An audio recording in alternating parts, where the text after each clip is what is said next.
কি ব্যাপার, হাসতেছো কেন?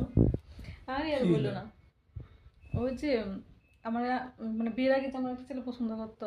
হ্যাঁ। ও যে কি দুষ্ট জানো তো, এই যে আগেও দুষ্টামি করতো এখনো দুষ্টামি করতেছে।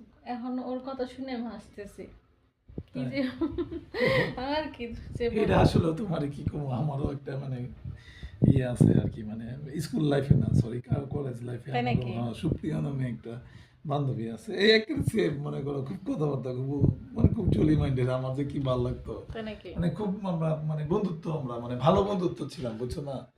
তুমি মানে বুঝতে পারতেছো তুমি মানে এখন চলো না আমরা একটা গেট টুগেদার একটা প্রোগ্রাম করি, সবাই মিলে আমরা এখানে বইলাম, একসাথে হইলাম, সারাটা দিন মনে করো এই প্রোগ্রামে মনে করো থাকি। কি বলো তুমি? তুমি বলো কিছু একটা বলো তুমি। তোমার যা ইচ্ছা করো।